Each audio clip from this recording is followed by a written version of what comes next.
Éxodo capítulo 15, vamos a considerar del versículo 22 al versículo 27, es decir, los últimos versículos de este capítulo.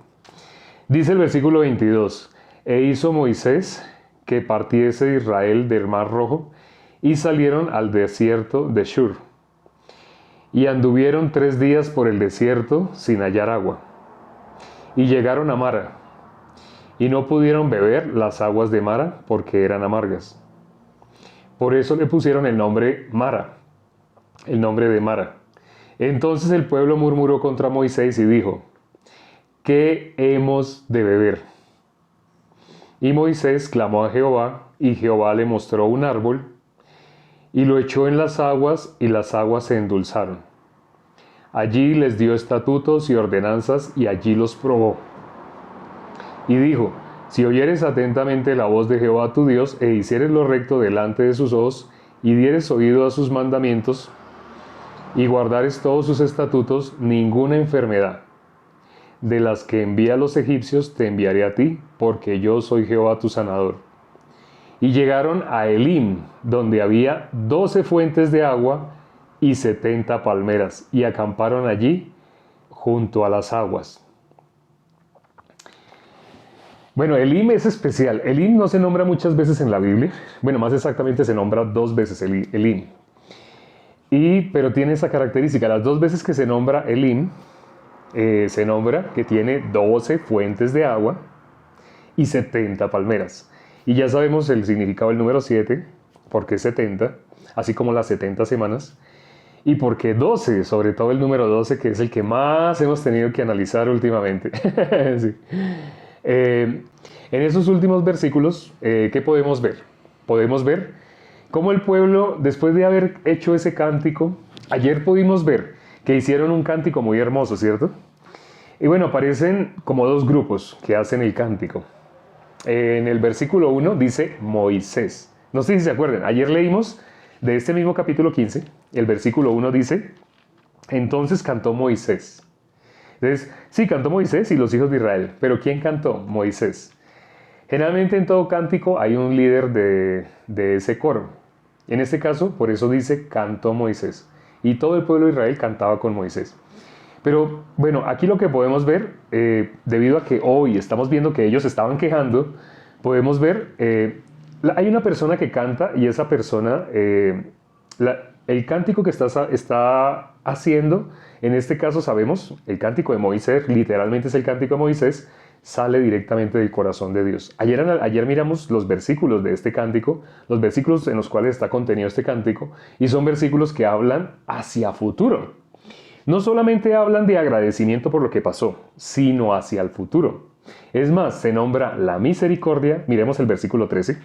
El versículo 13 dice, condujiste en tu misericordia a este pueblo que redimiste. Lo llevaste con tu poder a tu santa morada. No solamente se nombra la misericordia, sí, se nombra la misericordia, pero también se nombra la salvación. Y bueno, la salvación es la palabra más importante de toda la Biblia. No sé si sepan, nosotros empezamos cuando empezamos con TikTok, empezamos haciendo el estudio de todos los salmos, de los 150 salmos. ¿Y por qué iniciamos con los salmos? Precisamente por la palabra salvación. La palabra salvación aparece 165 veces en toda la Biblia. En todos los 66 libros de la Biblia aparece 165 veces. Más exactamente aparece 43 veces en el Nuevo Testamento y 122 veces en el Antiguo Testamento. La proporción es casi equivalente. O sea, cuando sacamos porcentajes es casi proporcional, es proporcional. Porque el Nuevo Testamento es 1/4 parte de la Biblia. Y es exactamente el 25%. No sé si sabían, si ustedes hacen las cuentas, el Nuevo Testamento realmente es el 25%. Y el Antiguo Testamento es el 75%. Es decir, 3/4 partes. En cuanto a la palabra salvación, bueno, como les digo, aparece 165 veces, 43 en el Nuevo Testamento y 122 en el Antiguo. Pero vea una sorpresa. Presten atención a estas cifras que les voy a dar. En el libro de Salmos, solamente en el libro de Salmos, de los 66 libros de la Biblia, el libro de Salmos es uno de esos 66 libros de la Biblia. Solamente en el libro de Salmos aparece 69 veces. Haciendo la proporción con todas las veces, las 165, 69 es el 41%. Es decir, casi la mitad de las veces que aparece la palabra salvación aparece en el libro de Salmos. Por eso empezamos en TikTok con el libro de Salmos. ¿Sí? Porque es la palabra, como decimos en el video del Salmo 3, que es el video que más recomendamos, apenas empieza ese video del Salmo 3, algo que decimos es que aparece varias veces la palabra más importante, que es la salvación. Toda la Biblia tiene la importancia de explicarnos cómo salir de las tinieblas. Bueno, ¿quién puede salir de las tinieblas? La persona que se encuentra en las tinieblas. No puede salir de las tinieblas alguien que ya cree que está en la luz. Una persona que nunca se ha visto en las tinieblas, o pongámoslo de esta manera. Hay personas, tú tienes familiares, ustedes tienen familiares, sus familiares, ellos le podrán decir, yo nunca he estado en las tinieblas, yo siempre he estado en la luz. Ustedes pueden hablar con familiares que se expresen de esa manera. Entonces usted les dice, bueno, pero curiosamente, para que una persona haya estado, para que en este momento se encuentre en la luz, esa persona tuvo que haber salido de las tinieblas. Dijo nuestro Señor Jesucristo que Él vino a dar vida a los muertos. Para que una persona pueda identificarse como viva, esa persona tuvo que estar muerta. Porque Él a quien vino a darle vida, a los muertos. Los que nunca han estado muertos, esas personas realmente nunca han pasado a vida. Puede que tengan una religión muy bonita, una religión donde se sienten muy bien, donde los amigos los esperan, donde tienen un grupo con sus amigos, un grupo como muy atractivo, un grupo que ustedes desean siempre encontrarse con sus amigos, y cuando cantan la música levantan los brazos y lloran y se transportan y sienten muchas cosas bonitas, pero no tienen salvación. Disculpe que se los diga tan directamente, pero es así. Yo estuve en muchas denominaciones donde cumplía con esos requisitos que les acabo de nombrar. Era hermosa, la alabanza era hermosa. Las personas que tocaban los instrumentos, wow, eran con una calidad excepcional. La letra de las canciones lo hacía uno llorar, no solo la letra, sino la música, el ritmo de la música, cómo sonaba el piano, cómo sonaba la guitarra, el bajo. Todo era un conjunto muy hermoso, impresionantemente hermoso, pero a ninguna de ellas me dio la salvación. A través de ninguna de esas denominaciones recibí la salvación. ¿Qué recibía? Sí, recibí el conocimiento de amigos. Wow, excelentes amigos. Sí. Cuando recibí la salvación, a los primeros que les quise compartir la salvación fue a mis amigos de las diferentes iglesias en las que yo había estado. Porque yo me movía de ciudad en ciudad, de ciudad en ciudad. Por moverme de ciudad en ciudad, pues resultaba cambiando de iglesia porque no siempre existía la misma denominación allá donde yo estaba. Y por experimentar tantas denominaciones, tantas supuestas iglesias, entre comillas iglesias, no se le puede llamar iglesias a todo, a cualquier cosa que las personas llamen iglesia, ustedes no pueden hacer eso. Yo corrijo constantemente corrijo a personas muy cercanas, personas que llaman iglesia así, a cualquier cosa. Ay, mira, ya queda la iglesia Santa Ana. Y digo, ojo, iglesia bíblicamente, sí, ya saben lo que les voy a decir. Iglesia es la congregación de los justos. Yo les digo, sí. Entonces, ¿cómo se llama? Templo, sí, templo. O sea, son personas que mientras yo no estoy, se expresan con las demás personas. Bueno, la iglesia que queda allá. Y usted voltea 2 cuadras y voltea y sube una y ahí encuentra la iglesia. Así la gente se expresa ligeramente. Pero bíblicamente, iglesia no es cualquier cosa. Y sí, tengo familiares que tengo que corregir vez tras vez. ¿Por qué los corrijo vez tras vez? Porque no les interesa bien qué es iglesia. Realmente, o sea, eso es algo no para menospreciarse, sino bíblicamente es importante saber qué es iglesia, porque el ser humano llama iglesia a un lugar donde se siente bien, donde suceden milagros, donde se profetiza, donde se echan fuera demonios. Y Jesús dijo, a muchos, dice, muchos me dirán así aquel día, que en tu nombre hice esto, profeticé, eché fuera demonios, hice milagros. Y Jesús, ¿cómo les va a decir? Apartaos de mí, hacedores de maldad, nunca los conocí. Terrible. Para que nuestro Señor Jesucristo pueda decir que sí conoce a una persona, esa persona tiene que creer en el Evangelio. Pero ¿cómo va a creer el Evangelio si no hay quien lo predique? Las personas, cuando ustedes miran las supuestas iglesias, no enseñan el Evangelio, no enseñan. Hoy precisamente me invitaron a una y en esa, pues precisamente escuchando todo lo que se decía, no tenía nada que ver con el Evangelio. Después de que se anunció el Evangelio, las personas, ¿sabe qué querían hacer? Querían recoger dinero, porque era para su iglesia y quieren recoger dinero. Entonces dicen, sí, es hermosa la palabra que hemos recibido hoy y ahora ustedes ven en sus sillas hay unos sobres. Ay, Dios mío. yo quería salir corriendo de ahí. Sí, porque en esos lugares, lamentablemente, lo que ofrecen a las personas, no les ofrecen el Evangelio, pero sí les ofrecen emociones, música, les hacen sentir que ya son hijos de Dios. Cuando uno habla con cada uno individualmente, ¿usted cuándo salió de las tinieblas? ¿Qué? ¿Usted de qué me está hablando? Yo no entiendo usted de qué me está hablando. Entonces miramos, bueno, le estoy hablando algo que está acá en la Biblia. Usted me dice que usted es hijo de Dios. Si usted es hijo de Dios, tuvo que haber estado en las tinieblas. Para que haya podido ser hijo de Dios, primero tuvo que haber estado en las tinieblas. Nadie puede pasar de la luz a la luz. Y todo el mundo, ¿cómo nace? Bíblicamente, todo el mundo nace separado de Dios. Sé que esto no lo enseñan en las que se hacen llamar iglesias. Por eso la Biblia dice que ancha es la puerta que conduce a la perdición, porque no enseñan el Evangelio. Entonces, ¿qué enseñan? Le dicen a las personas lo que sea necesario decirles para que se sientan bien. Y al final, pedirles plata, pedir dinero, pedir dinero. Hoy, el video que subimos precisamente es contestando una pregunta que nos dijeron. ¿De verdad debemos hacer lo que me enseña? Es que en la iglesia que yo me estoy congregando, alguien me hizo la pregunta, me dice que debemos estar ganando almas y debemos ganar almas. Yo le dije, pues de ahí fue que salió el video. Sí debemos ganar almas, bíblicamente. ¿Qué dice Proverbios 11:30? El que gana almas es sabio, así lo dice, ¿no? Ustedes lo tienen, anoten. ¿Por qué la Biblia dice así? ¿Cuál es la intención de ganar almas? ¿Por qué bíblicamente dice que debemos ganar almas? ¿Y qué es ganar almas? Primero que todo vamos a ver que no es ganar almas. No es ganar almas el convencer a personas de que asistan al lugar donde tú estás, a la, entre comillas, iglesia, diciéndole, allá yo me sané, allá una prima mía, tú recibió un milagro económico, allá. No, de esa manera, eso no es ganar almas. Eso es lo que las que se hacen llamar iglesias enseñan como ganar almas. Porque creen que ganar almas es hacer que una persona vaya a esa supuesta iglesia, ocupe un asiento y al final, después de escuchar todo lo que tiene que escuchar, resulte dando plata. Eso es lo que la gente quiere, eso es lo que las que se hacen llamar iglesias quieren de las personas. ¿Les interesa el alma? Cuando uno les pregunta a las personas, ¿usted es pecador? Realmente no les interesa. Todos dicen, sí, pues sí, claro, yo creo que todos somos... No, disculpe, disculpe. Yo creo que la pregunta no me entendió. Yo no le pregunté que si los demás, yo le estoy preguntando, le estoy hablando de usted. ¿Usted es pecador? Pues sí, yo sí. ¿Y bíblicamente a dónde va un pecador cuando muere? Se ponen a pensar por primera vez. Ah, pues un pecador muere... después de pensar en varios versículos, un pecador muere y va al infierno. ¿No cree usted que a ese lugar que usted llama iglesia algo no le han enseñado? ¿Sí?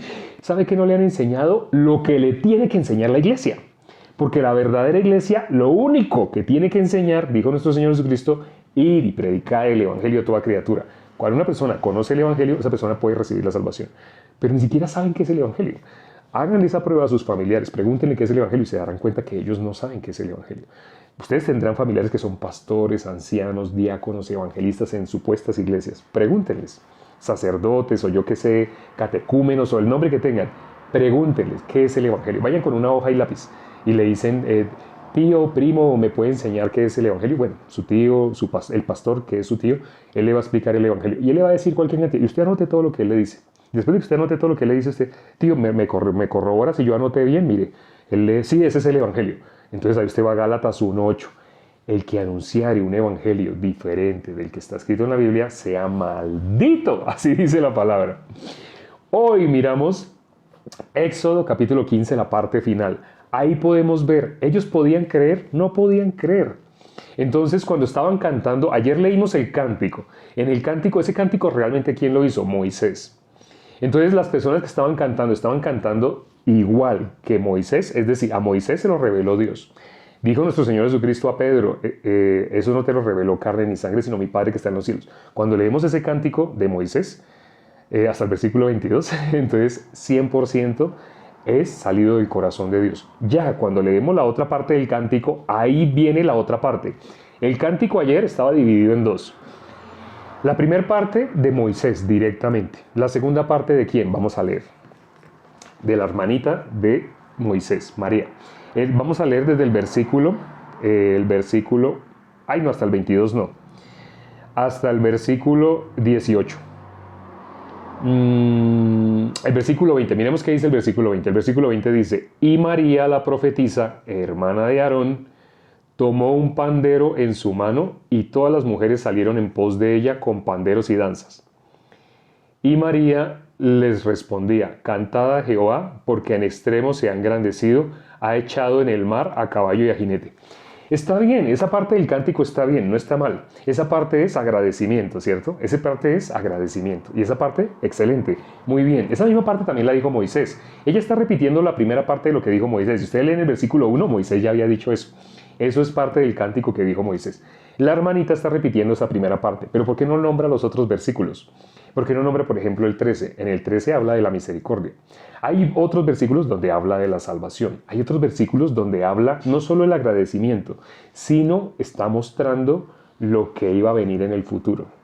Es decir, en el cántico de Moisés no solamente se ve el agradecimiento por lo que ya hizo. Ya, nos liberó del pecado. En este caso, bueno, nos liberó de Egipto, pero sabemos que eso es sombra de haber sido liberados del pecado. Sí, ya nos liberó. Esa parte del cántico que hace María, sí, hay canciones que han hecho inclusive con eso que dijo María y que lo dijo Moisés antes. Pero, lamentablemente, no han mirado la otra parte. La otra parte es, ¿realmente tiene fe? Si tiene fe, ¿la fe hacia dónde es? Hacia el futuro, para nosotros. Acuérdense, en el mundo de Dios no existe futuro. En el mundo de Dios no existe pasado, no existe presente, no existe eso. En el mundo de Dios es el ahora. Pero en el mundo de nosotros existe pasado, presente, futuro. Entonces, tener fe es poder lograr ver hacia futuro lo que todavía no ha llegado. Por eso dice Hebreos 11:1, la fe es la certeza de lo que se espera, la convicción de lo que no se ve. Y todo el capítulo 11 de Hebreos muestra los grandes hombres de la fe y grandes mujeres de la fe. Porque precisamente en las mujeres que hemos visto fe, ellas han estado dispuestas a dar su vida, dispuestas a morir. Curiosamente, eso no se ve tan fácilmente en el hombre, pero en las mujeres, reiterativamente, las pocas que se manifiestan en la Biblia que tienen fe, son mujeres que estuvieron dispuestas a morir. Como Ruth, como Esther, Ruth la moabita, Esther, la que se presentó delante del rey, y si perezco, que perezca, ¿sí?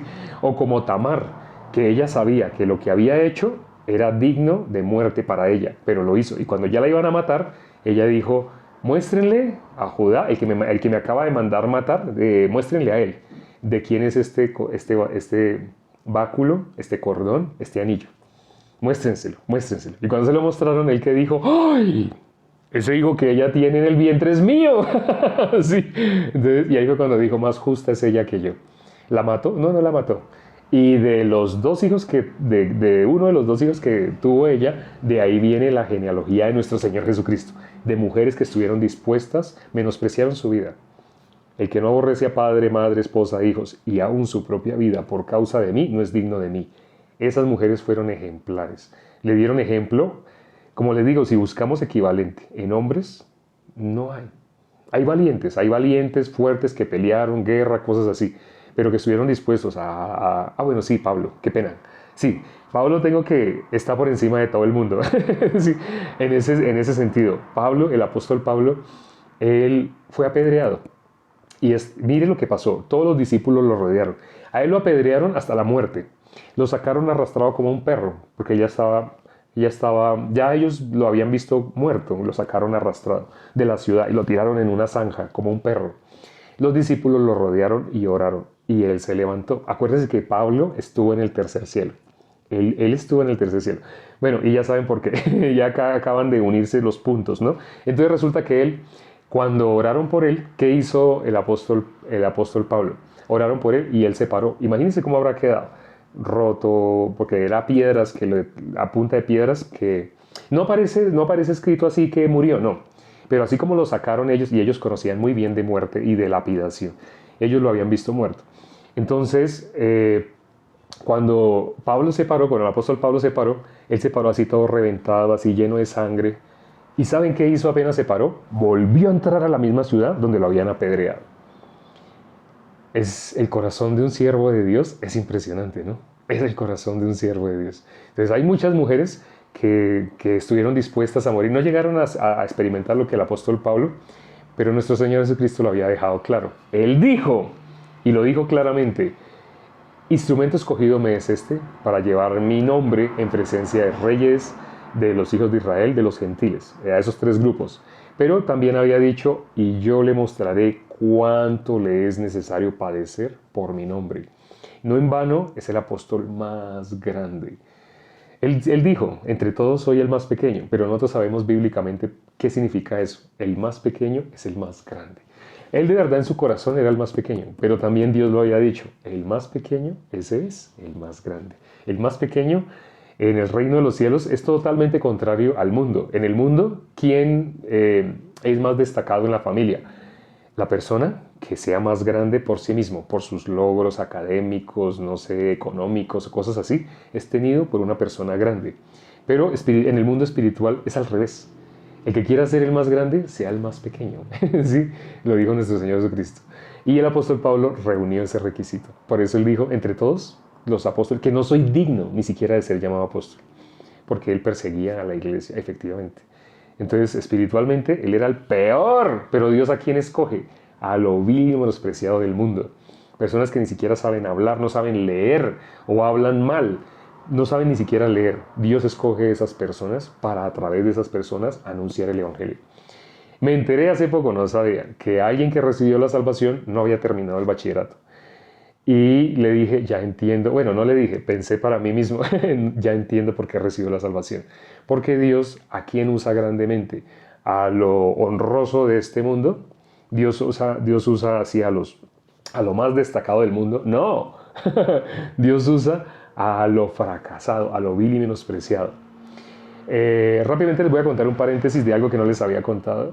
Yo en mi vida había dedicado al deporte en alguna época y representando a la ciudad en la que yo me encuentro, 3 veces había sido campeón consecutivo de esta ciudad.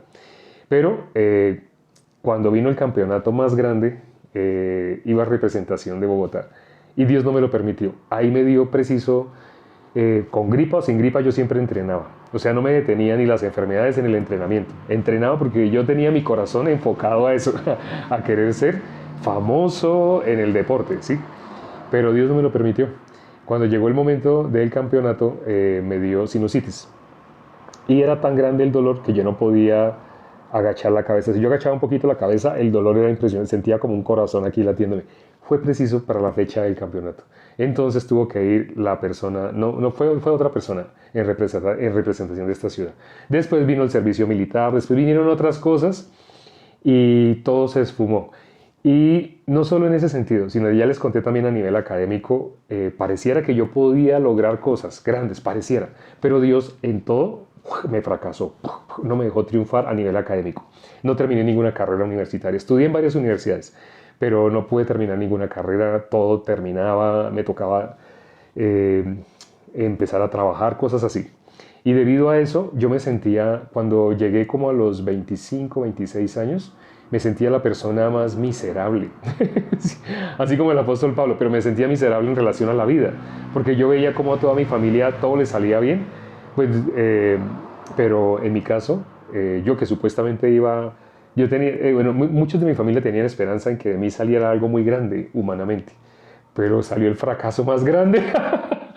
Porque fracasado en los deportes, fracasado en los estudios, fracasado a nivel emocional. Les conté también.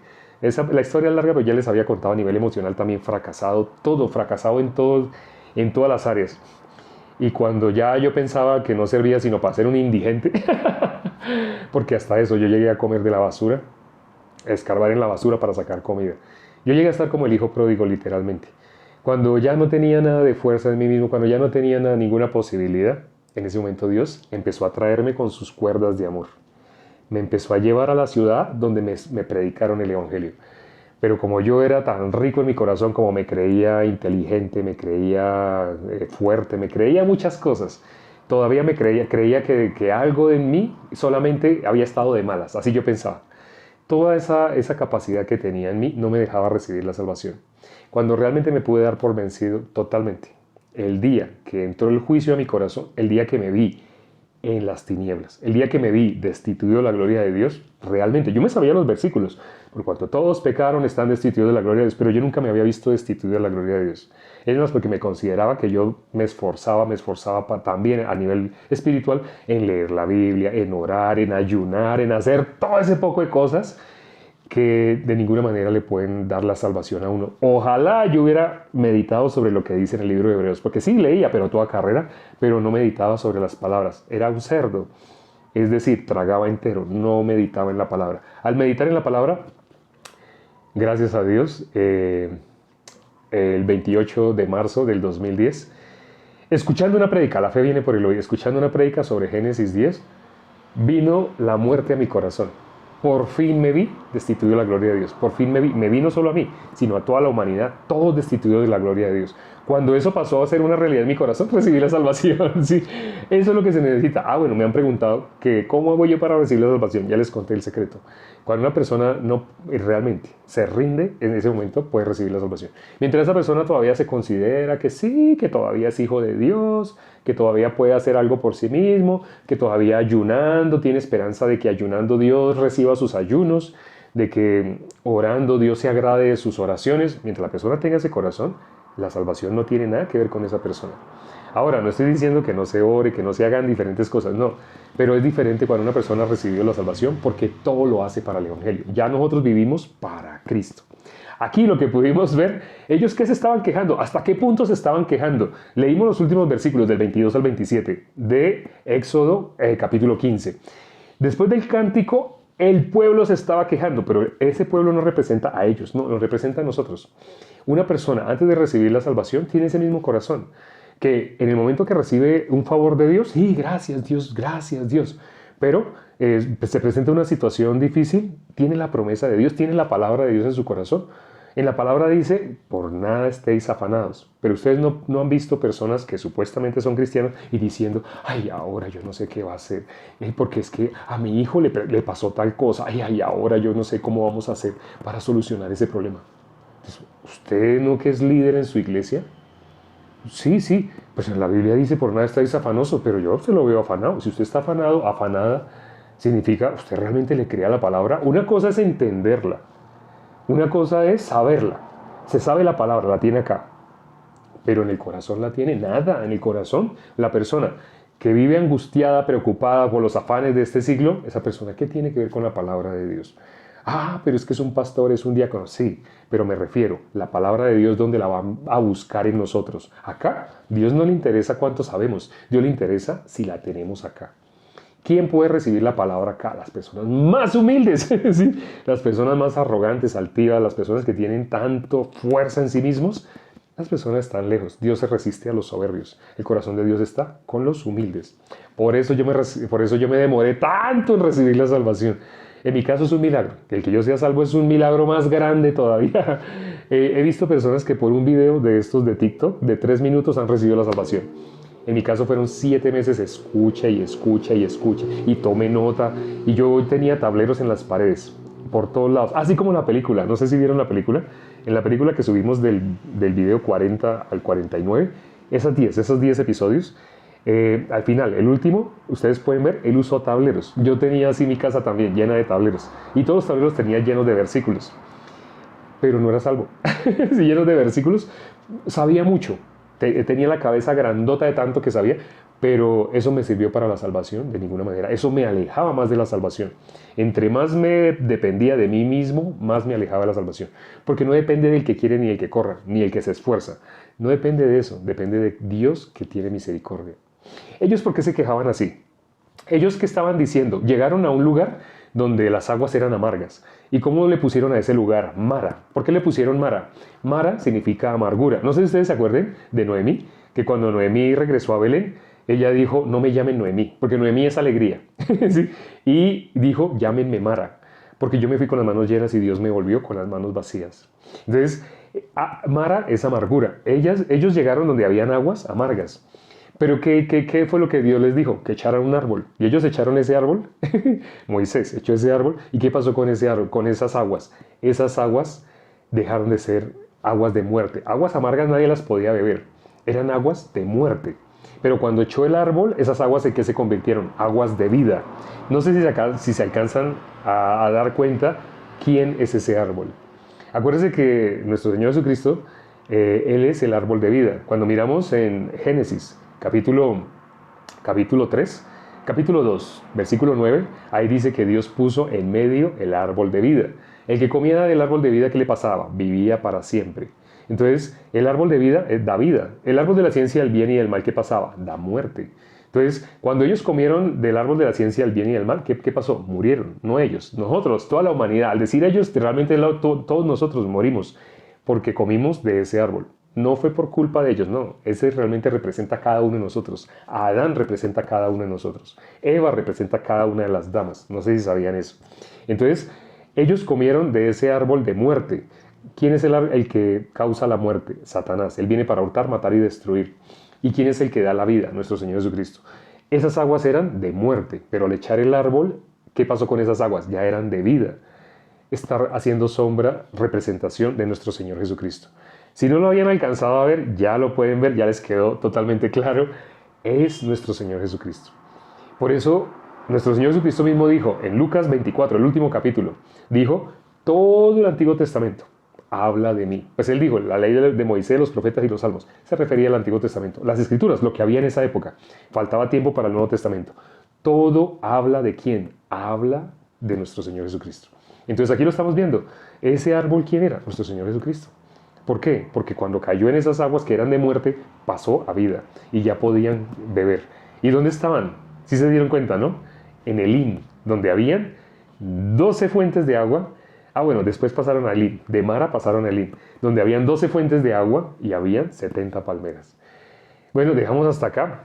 Es muy interesante, además podríamos ver más de estos versículos del cántico, porque es sacado del corazón de Dios, excepto lo que salió, lo que salió de María también, solamente que en María no había fe. Y también se pueden dar cuenta más adelante que en María no había fe. En María había sí agradecimiento, pero eso agradecimiento puede tener cualquier persona. Ahora, tener fe, el que logre tener fe, esa persona es grande delante de Dios. ¿Qué debemos anhelar? ¿Solamente estar agradecidos? Sí, sí sirve, no está mal. Más importante, tener fe, más importante. Vamos a orar ya para terminar. Padre, permite que las personas que se conectaron el día de hoy puedan recibir la fe en el corazón para pasar de muerte a vida, para pasar de la potestad de las tinieblas a la luz. Te lo pedimos y hemos orado en el nombre de nuestro Señor Jesucristo. Amén. No todas las oraciones son larguísimas. Alguna oración puede ser de 5 segundos. Nos vemos, nuestra cita es mañana, ya saben, a la misma hora. En este momento mi reloj marca que son las 9:34. Quiere decir que mañana a 34 minutos antes, y estamos terminando más o menos a esta misma hora. Siempre por un periodo de 33, 34 minutos. Siempre ese es el en vivo. Entonces, siempre finalizando a esta misma hora. O sea, si mañana entran a esta hora, ya estamos finalizando también. Entren 34 minutos antes. Cojan su teléfono y miren qué hora es y se darán cuenta. Réstenle 34 minutos y se darán cuenta entonces a qué horas empezamos. Y a esa hora nos vemos mañana. Los espero, tanto los que llegaron hoy por primera vez, como los que nos visitan, de vez en cuando vienen, no vienen, como los que son hermanos, como los que son miembros de la iglesia, como los que están en este momento tratando de alcanzar la salvación. Para todos, los espero mañana a la misma hora. Nos vemos. Chao.